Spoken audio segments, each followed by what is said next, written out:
శ్రీమన్మహాగణాధిపతయే నమః. సాయినాథ పరబ్రహ్మణే నమః. విశ్వకర్మ పరబ్రహ్మణే నమః. సదానింబవృక్షస్య మూలాదివాసాత్ సుధాశ్రావిణం దిక్తమప్యప్రియంతం తరుం కల్పవృక్షాదికం సాధయంతం నమామీశ్వరం సద్గురుం సాయినాథం. ముఖ్యంగా మనము ప్రస్తుత కాలంలో వివాహ జీవితానికి సంబంధించి జ్యోతిష్ శాస్త్ర రీత్యా ఒక్కొక్క రాశి వారు కొన్ని సందర్భాలలో అనుకోని కళ్యాణ సమస్యలను ఎదుర్కొంటూ ఉన్నారు. కొందరి జీవితాలలో కళ్యాణం కాలేదని ఒక సమస్య అయితే, కొందరి జీవితాలలో కళ్యాణం అయిన తర్వాత రీక్యాప్ తీసుకోండి. కొందరి జీవితాలలో కళ్యాణం అయిన తర్వాత సమస్యలతో ఇబ్బంది పడుతున్న వారిని మనం చాలామందిని గమనించాం. అటువంటి సందర్భంలో అసలు ఈ వివాహ జీవితానికి సంబంధించిన సమస్యలు ఏ ఏ గ్రహాల కారణంగా ఎదుర్కోవడం జరుగుతుంది, మనము కళ్యాణానికి సంబంధించి పిల్లలకు సంబంధించి భవిష్యత్తులో వివాహ జీవితానికి సంబంధించిన సమస్యలు రాకుండా ఉండడానికి ఏదైనా పరిహారం ముందుగా చేసుకునే అవకాశం ఉందా లేదా అన్న విషయాన్ని కూడా మనం తెలుసుకోవచ్చా, తెలుసుకునే అవకాశం ఉందా లేదా అనేది కూడా మనం ఇప్పుడు వివరంగా తెలుసుకుందాం. ప్రతి ఒక్క రాసుల వారికి వివాహం అంటేనే మానవ జీవితంలో తల్లిదండ్రుల దగ్గర వారి యొక్క పిల్లలు 25 సంవత్సరాలు ఎంతో గారాభంగా ఒక సెక్యూరిటీగా పిల్లలను పెంచడం జరుగుతుంది. తరువాత ఆడపిల్లలను ఒక జీవిత భాగస్వామికి అప్పగించేటప్పుడు అనేక రకాలుగా వారి యొక్క భవిష్యత్తుకు సంబంధించి పరిశీలించి జాతక పరిశీలన చేసి వివాహం చేయడం జరుగుతుంది. అయినప్పటికీ కొన్ని వివాహం అయిన తర్వాత సమస్యలతో ఇబ్బంది పడుతున్న వారిని మనం చాలామందిని గమనిస్తూ ఉంటాం. అటువంటి సందర్భంలో వివాహానికి సంబంధించిన సమస్యలు ఎదుర్కోకుండా ఉండాలి అనంటే కళ్యాణానికి ముందు ఏ ఏ గ్రహాలకు ఏ ఏ రాసులు వాళ్ళు ఎటువంటి పరిహారాలు ఆచరిస్తే వివాహ జీవితంలో సమస్యలు లేని జీవితాన్ని పొందుతారు అన్న అంశాన్ని మనం వివరంగా తెలుసుకునే ప్రయత్నం చేద్దాం. ప్రత్యేకంగా మానవ జీవితంలో విద్య, ఉద్యోగం, తరువాత కళ్యాణం. ప్రతి తల్లిదండ్రులు మంచి విద్యను అందిస్తారు. ఒక మంచి ఉద్యోగాన్ని కల్పించడానికి విద్య ద్వారా మనకు అన్ని రకాల సదుపాయాలు అవకాశాలు కల్పిస్తారు.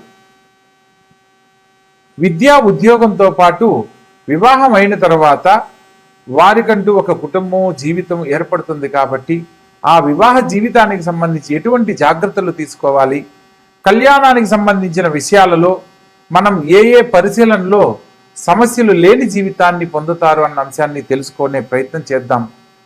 ప్రత్యేకంగా ప్రతి ఒక్క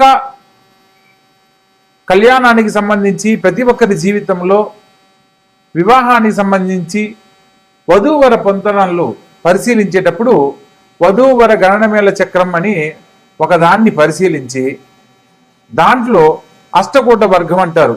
8 రకాల పాయింట్లలో అంటే నాడీ కూటము, భగుట కూటము, రాశి కూటము, నక్షత్ర కూటము, వశ్య కూటము, ఇట్లా 8 రకాలను పరిశీలించి 36 పాయింట్లకు 18 పాయింట్లు వస్తే కళ్యాణానికి అనుకూలమని, 18 పాయింట్ల కంటే తక్కువ వస్తే కళ్యాణానికి అనుకూలం కాదని, కళ్యాణము 18 పాయింట్ల కంటే ఎక్కువ వస్తే చాలా ఉత్తమోత్తమైనదిగా భావిస్తూ ఉంటారు. కానీ జ్యోతిష్ శాస్త్రం ప్రకారము ప్రతి ఒక్కరి జీవితంలో వివాహానికి సంబంధించి వీరికి వివాహం చేయవచ్చు అని తెలుసుకోవడానికి ఒక సాధారణ పట్టిక మాత్రమే. ప్రత్యేకంగా సప్తమ స్థానాన్ని, కలత్ర స్థానాధిపతి ఉన్న స్థానాన్ని బట్టి మాత్రమే వివాహ జీవితంలో వారు ఎటువంటి స్థితిగతులు పొందగలరో వివరంగా తెలుసుకోవడానికి అవకాశం ఉంటుంది అనేది జ్యోతిష్ శాస్త్రం పరిజ్ఞానం ఉన్న మాలాంటి వారు మాత్రమే దీని గురించి పరిశీలనలో వివరంగా తెలియజేయడానికి అవకాశం ఉంటుంది. జ్యోతిష్ శాస్త్రంలో మనకు ఏదైనా ఒక పంచాంగం కొన్నప్పుడు అందులో వధూవర గణనమేళ చక్రం అని వధువు యొక్క పట్టిక నిలువుగాను వరుడి యొక్క పట్టిక అడ్డంగాను నిర్మాణం చేసి అందులో కొన్ని సంఖ్యల ఆధారంగా ఈ యొక్క లైన్కి ఆపోజిట్ లైన్లో వరుడి యొక్క నక్షత్రాన్ని బట్టి ఒక సంఖ్యను కేటాయించి వీరికి ఇన్ని పాయింట్లు వచ్చాయని చెప్పడం జరుగుతుంది.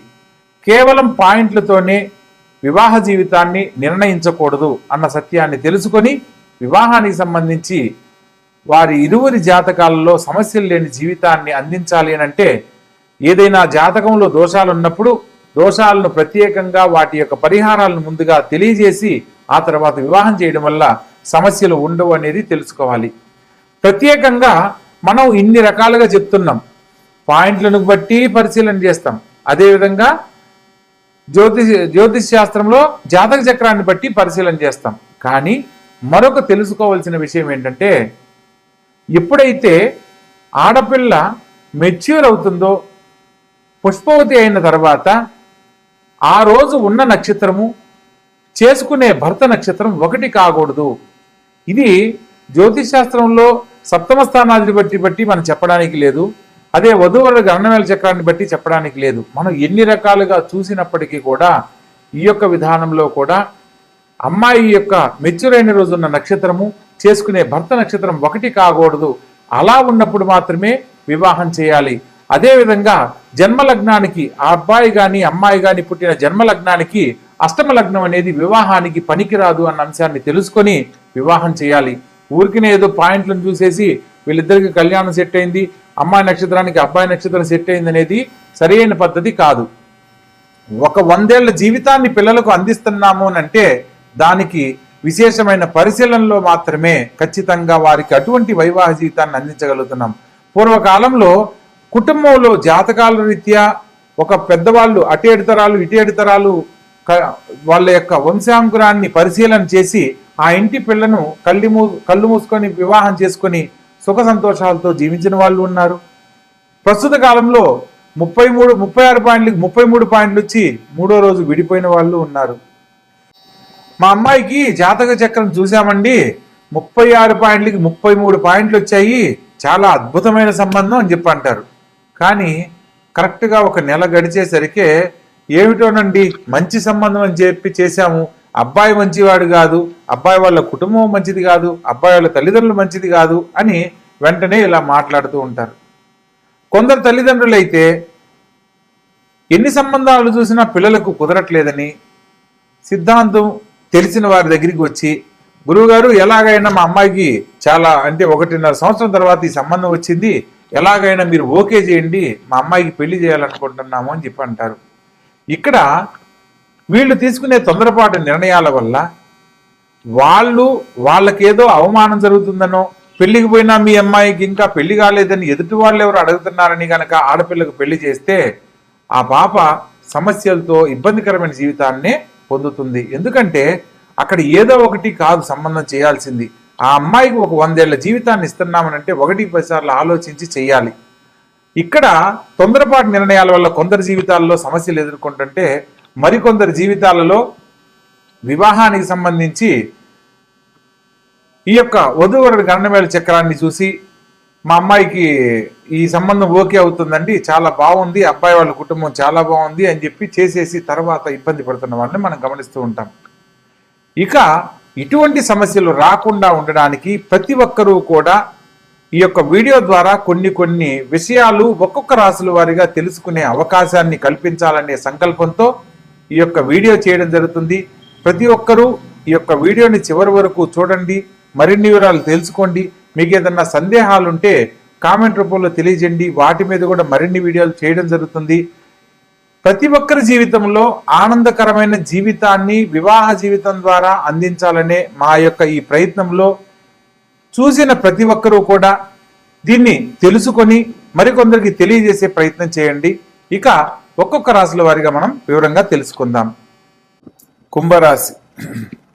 కుంభరాశి ఈ రాశి జాతకులకు ఇండిపెండెన్సిటీ ఎక్కువ. శని భగవంతుడి అధిపతి.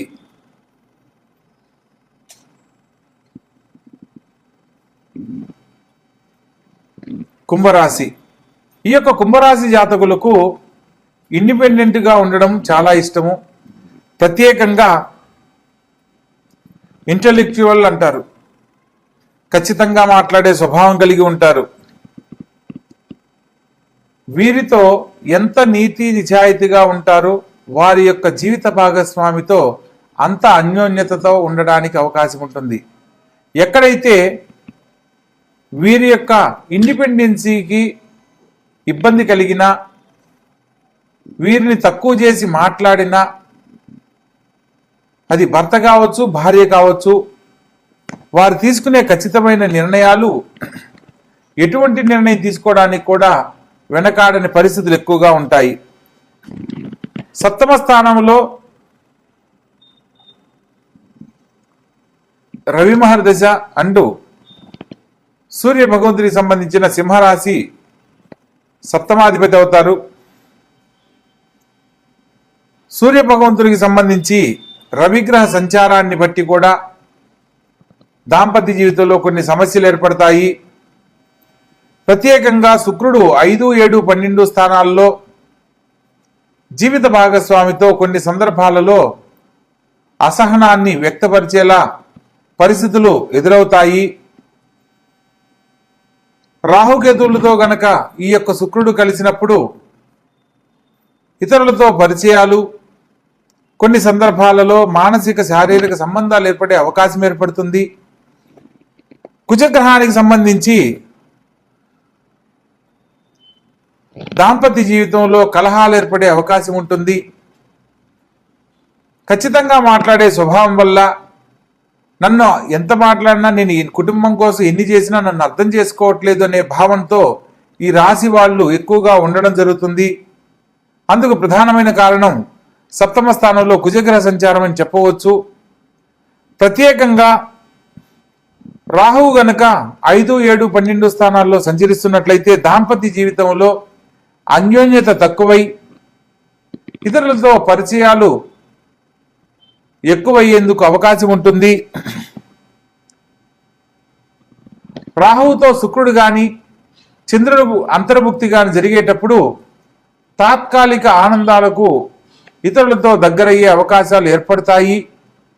ఎదుటివారిని కొన్ని సందర్భాలలో ఈజీగా నమ్మడము, మీ యొక్క వ్యక్తిగత విషయాలను ఇతరులతో చెప్పడం వల్ల మాత్రమే ఇటువంటి పరిస్థితులు ఎదురవుతాయన్న సత్యాన్ని తెలుసుకోవాలి. మీ యొక్క జీవిత భాగస్వామికి సంబంధించిన ఎటువంటి విషయాన్నైనా మీరిద్దరూ మాత్రమే చర్చించుకోవాలి తప్ప ఇతరులతో చర్చించిన సందర్భంలో అనుకోని సమస్యలు దాంపత్య జీవితానికి కారణమయ్యి ఎడబాటుకు కారణమయ్యేందుకు అవకాశం ఉంటుంది. ఎమోషనల్ డిస్టెన్స్ ఏర్పడే అవకాశం ఉంటుంది. దీనివల్ల సమస్యలు పెరిగి ఇతరులకు దగ్గరయ్యే పరిస్థితులు ఏర్పడతాయి. కాబట్టి వీలైనంత వరకు సమస్యలను విచ్ఛిన్నం కాకుండా జాగ్రత్త పడాలి. చంద్రుని యొక్క పాప దృష్టి వల్ల ఇన్స్టెబిలిటీ మైండ్ అన్నమాట, అంటే స్థిరమైన నిర్ణయాన్ని తీసుకోలేని పరిస్థితులు ఎక్కువగా ఉంటాయి.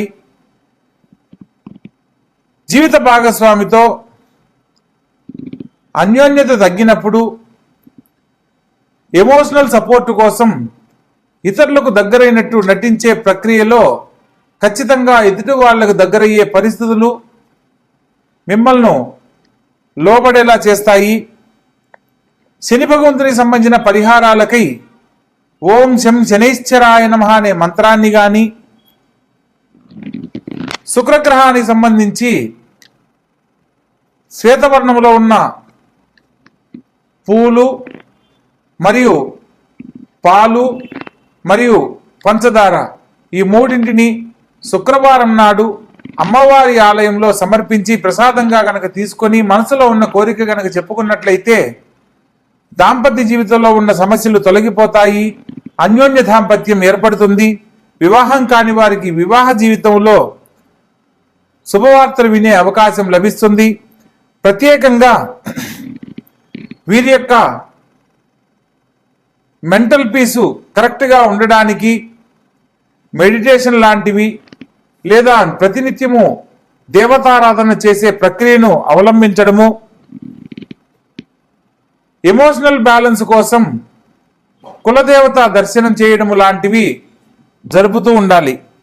ప్రత్యేకంగా జీవిత భాగస్వామితో ఎటువంటి పరిస్థితుల్లో కూడా ఓపెన్ కమ్యూనికేషన్ అనేది ఖచ్చితంగా ఉండాలి.